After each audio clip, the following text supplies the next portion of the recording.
رضيت بالله ربا وبالإسلام دينا وبمحمد صلى الله عليه وسلم نبيا ورسولا. أعوذ بالله من الشيطان الرجيم. بسم الله الرحمن الرحيم. إن الحمد لله تعالى نحمده ونستعين به ونستغفره ونعوذ بالله من شرور أنفسنا ومن سيئات أعمالنا من يهده الله فلا مضل له ومن يضلل فلا هادي له وأشهد أن لا إله إلا الله وحده لا شريك له وأشهد أن محمدا عبده ورسوله صلی اللہ علیہ وسلم. تمام تعریفیں اللہ کے لیے ہیں. ہم اس کی تعریف کرتے ہیں اور اس سے مدد اور معافی طلب کرتے ہیں. ہم پناہ مانگتے ہیں اللہ عز و جل کی خود کی برائیوں سے اور تمام برے کاموں سے. جسے بھی اللہ کی ہدایت ملے اسے کوئی گمراہ نہیں کر سکتا اور جسے اللہ نے گمراہ کیا اسے کوئی ہدایت نہیں دے سکتا. ہم گواہی دیتے ہیں کہ عبادت کا حقدار صرف اللہ ہے اور کوئی اس کا شریک نہیں، اور گواہی دیتے ہیں کہ محمد صلی اللہ علیہ وسلم اللہ تعالیٰ کے بندے اور رسول ہیں، اور اللہ اپنی سلامتی بھیجے اپنے آخری نبی پر، ان کے اہل و عیال پر، ان کے صحابہ پر. السلام علیکم ورحمۃ اللہ وبرکاتہ. جو بھی حق میں آپ لوگوں کے سامنے پیش کروں وہ اللہ تعالیٰ کی طرف سے، اور اگر مجھ سے کوئی غلطی یا کوتاہی ہو جائے تو میری طرف سے اور شیطان کی طرف سے. دنیا کی تمام نعمتوں میں سب سے بہترین نعمت ہمارا دین ہے، اسلام ہے. اس لیے ہر مسلمان کے لیے یہ بے انتہا ضروری ہے کہ اس عظیم ترین نعمت کی قدر کرے، اور اس کی قدر اس پر عمل کرنے پر ہوگی یا کمپلیٹلی اس کو اعمال میں اتارنے پر ہوگی. اور عمل میں احکامات ہم صرف تبھی لا سکتے ہیں جب اسلام کے تمام پہلوؤں کو سمجھے جس کی بنیاد قرآن اور سنت میں ہے. اس سیریز میں میں کچھ اسلامی آداب لوں گی، ان اعمال سے ریلیٹڈ آداب جو یوزولی ہمارے ڈیلی لائفز سے ریلیٹڈ ہے. وہ کام ہم کر تو لیتے ہیں لیکن بینگ اے مسلم اس کو کرنے کا طریقہ کیا ہونا چاہیے، کیا ایٹیکٹ ہونے چاہیے، وہ ہم ڈسکس کریں گے انشاءاللہ تعالی. اللہ تعالیٰ نے دین کو مکمل اور کمپلیٹ کیا ہے، اور جیسے دین ایک بہت بڑی نعمت ہے، اللہ تعالیٰ نے ہمارے لیے آپ صلی اللہ علیہ وسلم کو بطور نعمت بنا کر ہمارے لیے، ہماری امت اینڈ انفیکٹ انسانیت کے لیے بھیجا ہے. آپ صلی اللہ علیہ وسلم نے ہماری رہنمائی تمام خیر کی طرف کی ہے، اور ہر وہ چیز جو دنیا اور آخرت کو تباہ کرنے والی چیزیں ہیں ان سے وارن کیا، ان سے خبردار کیا. اسلام ایک کمپلیٹ اینڈ کمپریہنسو دین ہے، اور اللہ تعالیٰ نے آپ صلی اللہ علیہ وسلم کے ذریعے ہر ایریا میں ہمارے لیے ہدایت اور گائیڈنس دی ہے. اسلام از ناٹ جسٹ اباؤٹ عبادات، بٹ اللہ نے ہمیں کلیئرلی فیملی، بچے، نون پیپل، ان نون پیپل سب کے ساتھ کیا معاملات کرنے ہیں کلیئرلی گائیڈ کیا ہے. اسلامی آداب کے انڈر بہت سارے آداب آئیں گے، اور اس کو جب ہم ڈسکس کریں گے تو حرام یعنی فوربڈن، واجب یعنی کمپلسری یا obligatory، یعنی اگر کوئی عمل حرام کی کیٹیگری میں آتا ہے تو اگر وہ کام کریں گے تو سزا کا مستحق ہوگا. اگر کوئی عمل واجب کی کیٹیگری میں آتا ہے تو وہ کمپلسری اینڈ obligatory ہوتا ہے. دین تھرڈ مستحب یعنی ریکمینڈڈ، اگر وہ کریں گے تو اجر اور ثواب ملے گا، اور نہیں کریں گے تو گنہگار نہیں ہوں گے. مکروہ من ڈسلائک، اس سے رکیں گے یا نہیں کریں گے تو اجر ملے گا بٹ کریں گے تو گناہ نہیں ہوگا. مباح یعنی الاؤڈ، کرنے یا نہ کرنا دونوں از اوکے، کرنے پر کوئی ثواب یا اجر نہیں ہے، نہ کرنے پر کوئی گناہ نہیں ہے. تو اسلامی آداب کے انڈر بہت سارے آداب آئیں گے، تو اس کو جب ہم ڈسکس کریں گے تو ان کیٹیگریز کے انڈر ہم ڈسکس کریں گے. اب ان میں سب سے پہلے ہم کس چیز کا ادب دیکھتے ہیں؟ ہم قرآن کو پڑھنے کے آداب دیکھتے ہیں. قرآن کو عام یا معمولی کتاب ہمیں نہیں سمجھنا چاہیے، نہ یہ ہے، یہ ہم اچھی طریقے سے جانتے ہیں. یہ ہمارے رب، ہمارے کریٹر کا کلام ہے، اور اس کی حفاظت کی ذمہ داری بھی خود اللہ تعالیٰ نے لی ہے. We will not get into details کہ اس کو پڑھنے پر کتنا اجر ہے, کتنا ثواب ہے, یا پڑھنے والوں کے ورچیوز کیا ہے, ان کا کیا مقام ہے. It has been discussed at various places in different other lectures. But ہم یہاں پر یہ ڈسکس کرتے ہیں کہ قرآن کو پڑھنے کے اسلامی آداب کیا ہے. سب سے پہلے اخلاص. قرآن پڑھنا کیا ہے؟ چاہے وہ قرآن کی ریسیٹیشن ہو, تلاوت ہو, اور when you are understanding Quran, what is it? It's Ubadah, right? تو کوئی بھی عبادت کے قبول ہونے کے لیے 2 امپورٹنٹ شرائط ہے. Number 1, it has to be with اخلاص, and number 2, it has to be according to sunnah. Yes, I hope everybody knows this. تو قرآن پڑھنا, اسپیشلی ریسیٹیشن, تلاوت, صرف اور صرف اللہ تعالیٰ کی رضا, nothing else. This should be the only goal. نہ قاری کہلانے کے لیے, نہ حافظ کہلانے کے لیے, نہ لوگ تعریف کرے یا اس سے کچھ حاصل کرے, نہ دکھاوا, نہ ریا, صرف اور صرف اور صرف اللہ تعالیٰ کی رضا. That's it. Nothing else. قرآن کا پڑھنا باعث عذاب بھی ہو سکتا ہے. جی ہاں, you have heard it right. کہ قرآن کے پڑھنے کے باوجود ہم گنہگار بھی ہو سکتے ہیں اگر ہماری نیت درست نہیں ہے. صحیح مسلم کی حدیث ہے, ابو ہریرہ رضی اللہ تعالیٰ عنہ سے روایت ہے, آپ صلی اللہ علیہ وسلم نے کہا, سب سے پہلا انسان جس کا قیامت کے دن فیصلہ ہوگا وہ شہید ہوگا. اس کو پیش کیا جائے گا, وہ نعمتیں اسے ملی اس کے بارے میں بتلایا جائے گا, اور وہ ان کے بارے میں اکنالج کرے گا, اعتراف کرے گا. پھر پوچھا جائے گا کہ تم نے ان کے شکر میں کیا کیا؟ تو وہ کہے گا, میں نے آپ کی راہ میں, یعنی اللہ تعالیٰ کی راہ میں میں لڑا یہاں تک کہ میں شہید ہو گیا. اللہ تعالیٰ کہیں گے, تم نے جھوٹ کہا, تم اس لیے لڑے تاکہ تم طاقتور کہلاؤ, اور تم کہلوائے. پھر حکم ہوگا اور وہ اپنے چہرے کے بل جہنم میں ڈالا جائے گا. آپ دیکھیے کہ شہید جس نے اللہ تعالیٰ کی راہ میں جان دے دی, اس کی نیت میں تھوڑی سی کھوٹ تھی کہ وہ طاقتور کہلوائے, تو وہ جہنم میں چلا گیا. اسی طرح جو ہے پھر قرآن کو پڑھنے والوں کو جو ہے لایا جائے گا. اللہ تعالیٰ جو ہے پھر اس سے کہیں گے, تم نے یہ اس لیے کیا تھا کہ تم عالم کہلواؤ, اور تم کہلوائے. وہ بھی چہرے کے بل جہنم میں ڈالا جائے گا. تو کیا معلوم ہوا نیت درست رکھنا کتنا امپورٹنٹ ہے. تو قرآن جب بھی ہم پڑھتے ہیں, whether جو ہے اٹس ریسیٹیشن, whether جو ہے you understanding it, whatever, recite only for seeking the pleasure and رضا آف اللہ سبحانہ تعالیٰ, اور کچھ بھی نہیں, جسٹ اینڈ جسٹ فار اللہ سبحانہ تعالیٰ. اس میں ایک چیز جو ہے میں ضرور مینشن کرنا چاہوں گی. Some people recite Quran to get some worldly things. یہ پارٹ پڑھ لوں گی یا یہ سورت پڑھ لوں گی, آیتیں پڑھ لوں گی تو میرا یہ کام ہو جائے گا, یہ پرٹیکولر جو ہے سورت اتنے ٹائمز پڑھ لوں گی تو میرا کام بن جائے گا. از اٹ فرام سنہ؟ یہ کہاں سے آیا ہے؟ ڈیفینیٹلی سورۃ الملک پڑھنا, سورۃ الکہف پڑھنا, یہ سنت سے ثابت ہے. لیکن کام بننے کے لیے کچھ حصہ قرآن کا پڑھنا یا کچھ جو ہے ریپیٹڈ ٹائمز پڑھنا, نیت ہماری should be only to seek pleasure of اللہ سبحانہ تعالیٰ. اور یہ اس طرح کوئی کام کے لیے یہ کام ہمارا ہو جائے دنیا کا, اس کے لیے کوئی پرٹیکولر صورت یا کوئی پرٹیکولر آیت نمبر آف ٹائمز پڑھنا یہ سنت سے ثابت نہیں ہے. تو اب ہمیں اس پہ غور و فکر کرنا ہے کہ قرآن ہدایت کے لیے نازل ہوئی ہے. قرآن پڑھ کر ہمیں اللہ تعالیٰ کی رضا حاصل کرنا ہے, نہ کہ دنیا کے کام بنانا ہے. اب پہلی چیز تو ہو گئی نیت درست کرنا. اب دوسری, قرآن کے تعلیمات پر عمل کرنا. قرآن کوئی ناول, سٹوری یا انٹرٹینمنٹ کی بک نہیں ہے, اور نہ ہی نیکی کی مشین ہے کہ پڑھو اتنے نیکیاں کما لو. ڈیفینیٹلی قرآن پڑھنے پر بے انتہا اجر ہے, ایک ایک لیٹر پڑھنے پر اجر ہے. لیکن مین پرپس آف قرآن کیا ہے؟ مین پرپس آف نزول قرآن کا کیا ہے؟ ہدایت. تو اس کے احکامات پر عمل کرنا ہے. آپ صلی اللہ علیہ وسلم نے ایک لمبی حدیث میں ایکسپلین کیا ہے, اپنے خواب کے بارے میں بتایا, اور انبیاء کرام کے خواب جو ہے جھوٹے نہیں ہوتے. بخاری کی حدیث ہے جس کا جسٹ میں آپ کو مفہوم بتاتی ہوں.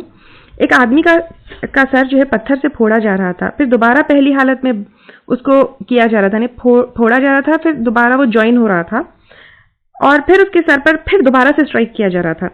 تو آپ صلی اللہ علیہ وسلم نے کہا کہ یہ وہ آدمی تھا جسے اللہ تعالیٰ نے قرآن کا علم عطا کیا، وہ اس کے ساتھ سوتا لیکن دن میں اس پر عمل نہیں کرتا. یعنی اس کو قرآن کا علم تھا لیکن وہ اس کے اوپر عمل نہیں کرتا. تو آپ دیکھیے قرآن کے تعلیمات کے اوپر عمل کرنا از ویری ویری امپورٹنٹ. ٹھیک ہے، اس کا مطلب یہ نہیں ہے کہ آپ قرآن کا علم حاصل ہی نہ کریں کہ عمل جو ہے کرنا پڑے.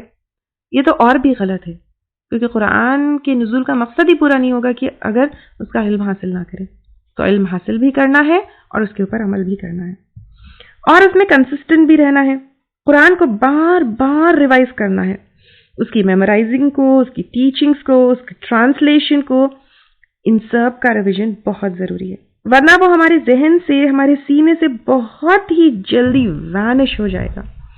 بخاری اور مسلم کی حدیث ابو موسیٰ رضی اللہ تعالیٰ عنہ سے روایت ہے، آپ صلی اللہ علیہ وسلم نے کہا، قرآن کے ساتھی کی مثال ایسی ہے جیسے اونٹ کے مالک جو بندھا ہوا ہے، اگر نظر رکھی تو پکڑ میں ہے اور اگر چھوڑ دیا تو وہ چلا گیا. یعنی اگر ہم اونٹ کے مالک ہیں تو ہم کیسے نظر رکھتے ہیں؟ اگر نظر رکھے تو پھر ہے، نہیں تو چلا گیا. آپ دیکھیے ایک گاڑی بھی اگر ہم کہیں پارک کرتے ہیں تو so many times we go and check, اگر مطلب وہ اپنے پریمیسز میں نہیں ہے تو وہ ٹھیک تو نہیں ہے، کہیں جو ہے چالان تو نہیں ہے، کہیں جو ہے اس کو ٹھیک سے پارک نہیں کی ہے تو ٹریفک پولیس تو جو ہے اس کو اٹھا کر نہیں لے جائے گی، یعنی if it is not locked تو پھر جو ہے اس کے ساتھ کچھ بھی ہو سکتا ہے. تو سملرلی قرآن کا جو علم ہے اس کی حفاظت کرنا بھی جو ہے ہمارے لیے بہت بہت ضروری ہے. اور ایک حدیث میں جو ہے انٹائڈ اونٹ کی مثال بھی دی گئی ہے، اور اسپیشلی اونٹ کا ذکر یہاں پہ اس لیے کیا گیا ہے کیونکہ اونٹ جو ہے بھاگنے میں ماہر ہے، اور ونس اگر وہ بھاگ جائے گا تو پھر اس کو پکڑنا بہت مشکل ہے. تو آپ صلی اللہ علیہ وسلم نے کانسٹنٹلی ریوائز کرنا پسند کیا، چاہے وہ ریسیٹیشن ہو یا پھر جو ہے میمورائزیشن ہو یا پھر جو ہے ٹرانسلیشن ہو. ایون ریسیٹیشن آپ بہت دن نہیں کریں گے تو قواعد مخارج سب بھول جائیں گے، وہ فلوئنسی نہیں رہے گی، قواعد کے اپلیکیشن بھول جائیں گے. میمورائزیشن جو ہے میموری سے چلا جائے گا. ایون جو ہے ٹرانسلیشن، اتنے سال سے جو ہے میں ٹرانسلیشن پڑھ رہی ہوں but still I keep on revising because I forget words. اور حافظ، افسوس کے حافظ جو ہے ایک دفعہ حفظ کر لیتے ہیں but they don't remember even small part of جو ہے قرآن. سو ریویژن اینڈ ریوائز کرتے رہنا، this is very very important. اب ہم ریوائز کرتے رہتے ہیں but we keep forgetting. So what do we do? میں بھول گئی. کیا ایسا بولنا درست ہے کہ میں بھول گئی؟ ٹھیک ہے میں بھول گئی، لیکن صحیح طریقہ اگر ہم کوئی چیز بھول جاتے ہیں تو یہ کہنا ہے کہ مجھے بھلوا دیا گیا. ایک رات کو آپ صلی اللہ علیہ وسلم نے ایک آدمی کو قرآن پڑھتے ہوئے سنا تو کہا، یعنی آپ صلی اللہ علیہ وسلم نے کہا، یرحمہ اللہ، اللہ اس پر رحم کرے، بے شک اس نے مجھے یاد دلائی ہے فلاں فلاں آیت کی جو مجھے بھلوا دیا گیا فلاں فلاں صورت سے. یہ صحیح ہے، ان کی حدیث ہے. تو آپ صلی اللہ علیہ وسلم کا بھولنا ڈیفینیٹلی جو ہے ناسخ اور منسوخ کا حصہ ہوتا تھا، لیکن آپ صلی اللہ علیہ وسلم کہتے مجھے بھلوا دیا گیا. ایک اور جگہ صحیح ہے ان کی حدیث ہے، آپ صلی اللہ علیہ وسلم نے کہا، کتنا برا ہے کہ کوئی یہ کہے میں فلاں فلاں آیت بھول چکا ہوں بلکہ اسے بھلوایا گیا تھا. تو اسکالرز نے کہا ہے کہ بہتر یہ ہے کہ وہ یہ کہے مجھے بھلوایا گیا. اور علماء نے یہ بھی کہا ہے کہ جو انسان بھول جاتا ہے it is a punishment for not revising and neglecting the ayahs of Quran، جس کی سزا میں you are made to forget it. تو 2-3 امپورٹنٹ چیزیں یہاں پہ یاد رکھنا چاہیے. حافظ اور حافظہ جو ہوتی ہیں ان کی جو ہے بے انتہا درجات ہے، بہت فضیلت ہے. ایوری بڈی نوز کہ حافظ یا حافظہ جو ہوتی ہے ان کی کیا درجات ہے. ایک جو ہے یوٹیوب پر اور ہماری ویب سائٹ کے اوپر قرآن کے موٹیویشنل ٹپس ہے، پلیز چیک دیٹ کہ اس کے اندر جو ہے حفظ کرنے کے کتنا اجر ہے، کتنا ثواب ہے، اینڈ حفظ کرنا کیسے آسان کر سکتے ہیں، وہ ساری چیزیں ہیں. تو بہت سارے لوگ جو ہے اس ڈر سے حفظ نہیں کرتے کہ بھول جائیں گے تو گناہ ہے.